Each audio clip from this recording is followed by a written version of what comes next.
ये आकाशवाणी है। अब आप चंद्रिका जोशी से समाचार सुनिए। राष्ट्रीय जल संसाधन परिषद ने आज नई दिल्ली में हुई एक बैठक में राष्ट्रीय जल नीति 2012 को मंजूरी दे दी। बैठक के बाद पत्रकारों से बातचीत में जल संसाधन मंत्री हरीश रावत ने कहा कि जल संसाधनों के सामुदायिक प्रबंधन, जलवायु परिवर्तन के अनुकूल रणनीति और पानी के किफायती इस्तेमाल के बारे में बैठक में व्यापक सहमति रही।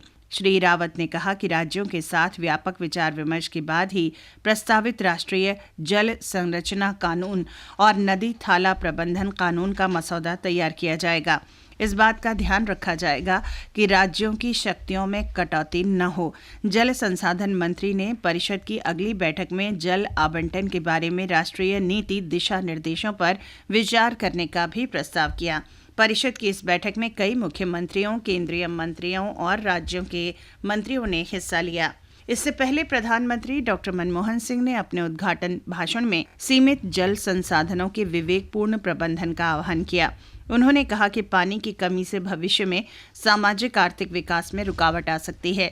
डॉक्टर सिंह ने जल प्रबंधन के बारे में संपूर्णता से सोचने के लिए सभी राजनीतिक, वैचारिक और क्षेत्रीय मतभेदों से ऊपर उठने पर जोर दिया।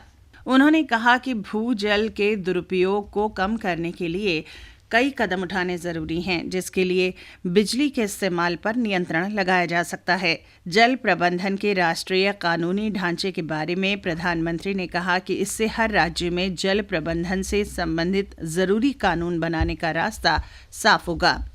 गृह मंत्री सुशील कुमार शिंदे ने कहा है कि अलग तेलंगाना राज्य के मुद्दे पर फैसला 1 महीने के अंदर ले लिया जाएगा। इस बारे में आज नई दिल्ली में सर्वदलीय बैठक के बाद संवाददाताओं से बातचीत में उन्होंने लोगों से शांति बनाए रखने का अनुरोध किया। उन्होंने कहा कि बैठक सद्भावपूर्ण रही और वे इसके निष्कर्षों के बारे में मंत्रिमंडल को जानकारी देंगे, जिसके बाद अंतिम फैसला किया जाएगा।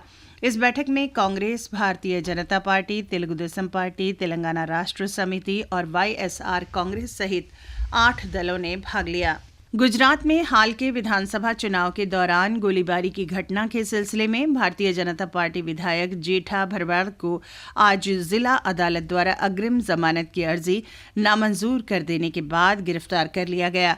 17 दिसंबर को दूसरे चरण के मतदान के दौरान सहेरा के तारसांग गांव में एक मतदान केंद्र पर 8 चक्र फायरिंग करने के आरोप में भरवाड़ और 9 अन्य के खिलाफ प्राथमिकी दर्ज की गई है। गोलीबारी में 4 लोग घायल हुए थे। अहमदाबाद में एक निजी अस्पताल से गायब होने के बाद भरवाड़ 18 दिसंबर से लापता था। कांग्रेस अध्यक्ष सोनिया गांधी ने जोर देकर कहा है कि दिल्ली में जघन्य सामूहिक बलात्कार के दोषियों को सजा दिलाने में देरी नहीं होनी चाहिए, जबकि प्रधानमंत्री ने आश्वासन दिया है कि दोषियों को बख्शा नहीं जाएगा। आज नई दिल्ली में अखिल भारतीय कांग्रेस कमेटी के मुख्यालय में कांग्रेस के 127वें स्थापना दिवस के अवसर पर अलग से संवाददाताओं से बातचीत में श्रीमती गांधी और डॉक्टर मनमोहन सिंह ने कहा कि वे 16 दिसंबर की इस घटना पर उठे आक्रोश और गुस्से में देशवासियों के साथ हैं। कांग्रेस महासचिव राहुल गांधी और अन्य वरिष्ठ नेता भी कांग्रेस मुख्यालय में आयोजित इस कार्यक्रम में मौजूद थे। उधर सिंगापुर के अस्पताल में भर्ती दुष्कर्म की पीड़ित 23 वर्षीय युवती की हालत बेहद गंभीर बनी हुई है। माउंट एलिजाबेथ अस्पताल के मुख्य कार्यकारी अधिकारी डॉक्टर कैल्विन लोह ने कहा कि उसके मस्तिष्क में चोट है, फेफड़ों और पेट में संक्रमण फैल गया है। युवती का इलाज सघन चिकित्सा कक्ष में चल रहा है और उसकी हालत अत्यधिक नाजुक है और वह जिंदगी और मौत के बीच झूल रही है। पंजाब और हरियाणा उच्च न्यायालय ने पटियाला की 17 साल की एक लड़की को कथित रूप से पुलिस द्वारा परेशान किए जाने का संज्ञान लिया है। इस लड़की ने बुधवार की रात को आत्महत्या कर ली थी। 1.5 महीना पहले उसके साथ बलात्कार किया गया और उसे बेइज्जत किया गया तथा धमकियां दी गई। न्यायालय के पटियाला जोन के पुलिस महानिरीक्षक को इस बारे में एक रिपोर्ट देने को कहा गया है। इसके साथ ही ये समाचार बुलेटिन समाप्त हुआ।